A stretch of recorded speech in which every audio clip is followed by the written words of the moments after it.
Good morning. I'm harleysch from the LaRouche organization with your daily video update for January 18th, 2024. What I'm going to be talking about today is the panic underway at Davos as the global establishment is meeting to discuss what they can do about the breakout from the global south and the anger in the global north and the west against the establishment's policies.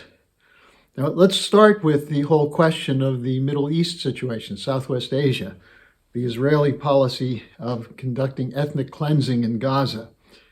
Now, the question comes up, why is the U.S. defending Israel? And what Blinken said in his speech at Davos, the U.S. Secretary of State, is that, well, the U.S. is concerned about humanitarian aid.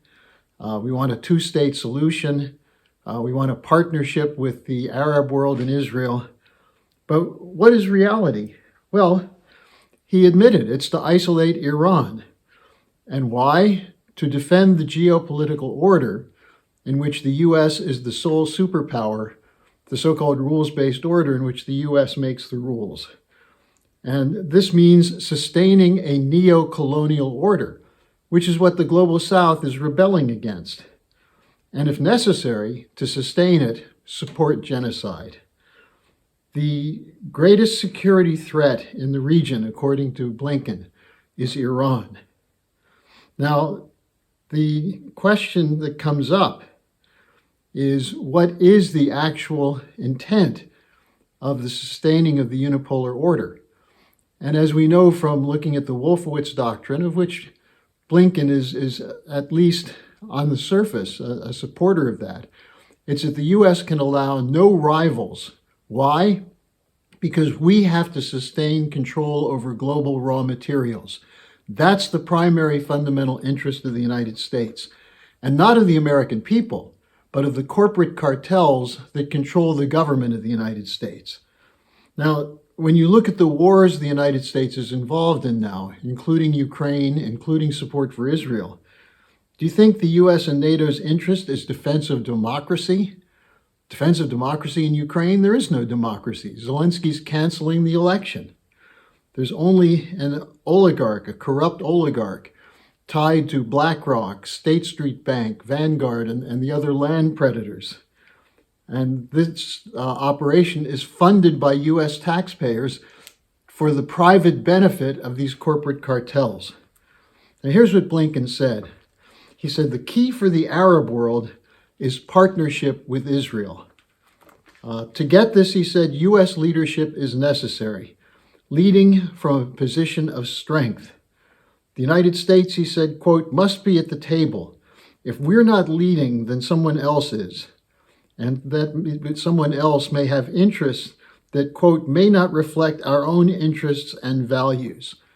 In other words, what if the interests of other partners is development of sovereign nations, the deployment of policies and projects of mutual benefit, as opposed to destroying sovereignty for the sake of the looting of the cartels?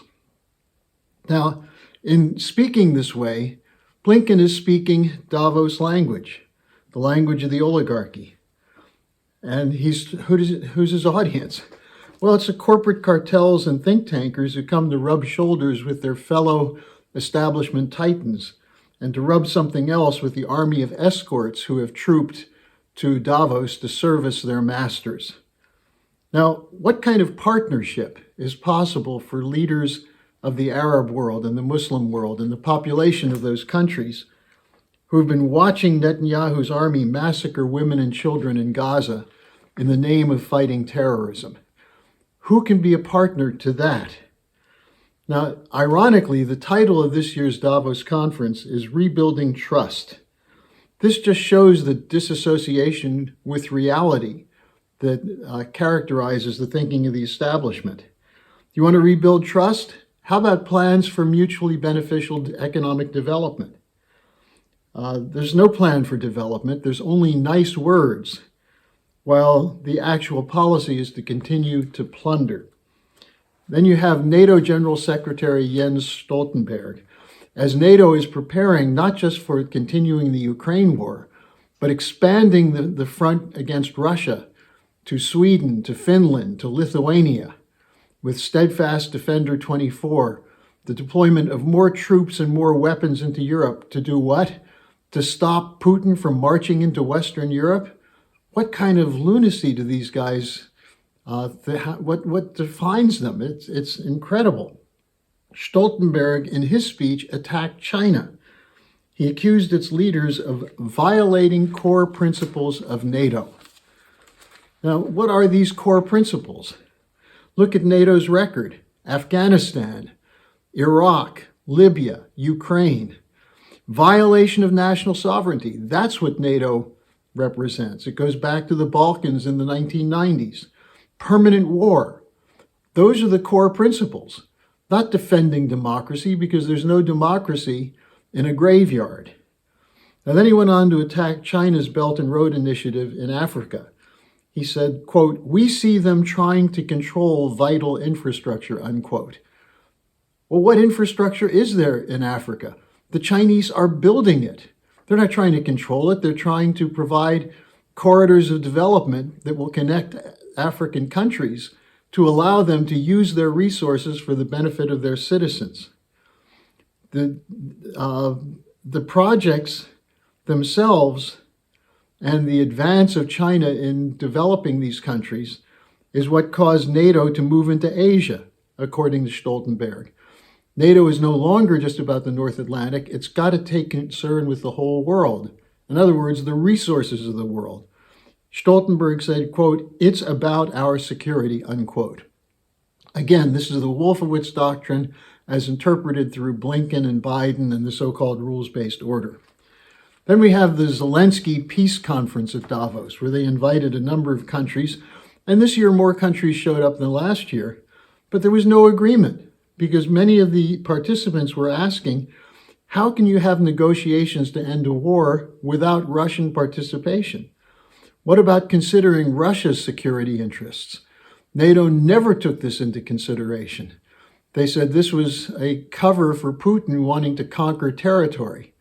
Well, Putin waited almost 20 years in the attempt to stop NATO's eastward expansion and to define mutual security interests for Ukraine and Russia. And this was consistently violated by the Western countries. Again, NATO's principles, according to Stoltenberg. Now, what is their agreement on at Davos? Well, censorship. Ursula von der Leyen of the European Commission said that the European Union, quote, "will lead global collaboration to address disinformation and polarization," unquote. In reality, the European Union is the source of much of this disinformation and polarization. An Italian media expert who was commenting on Davos said that the Davos establishment is panicking in the face of a global revolt. And he said what they're really saying is, quote, "We must find ways to censor and silence anyone who disagrees with us," unquote. That's the policy. That's coming from the City of London. That's coming from the media cartels that are integrated with the military and financial complex that runs the Western countries and that makes the policy. And that's what the global revolt is against. It's against the Davos establishment. But the lunatics in the Davos establishment haven't figured out that you can't defeat this revolt by military means. You can kill a lot of people, you can destroy nations, but there's no solution in this. Nations are looking for cooperation, they're looking for development, they're looking for improving the lives of their people. And NATO is looking on behalf of the corporate cartels of the rules-based order. They're looking to loot and plunder the raw materials and the labor force and the population, not only of the developing sector, but of the advanced sector, so-called. And that's why we're seeing a deepening recession in Germany. That's why we're seeing continued economic problems throughout Europe, especially in countries like the United Kingdom, which is an economic basket case. The United States, which on paper looks good because there's a flow of money going into bailout indebted corporations. Underneath it, The physical economy is collapsing. The infrastructure is gone. So this is why they're trying to censor the actual discussion of the BRICS, of the Global South, the actual content of de-dollarization.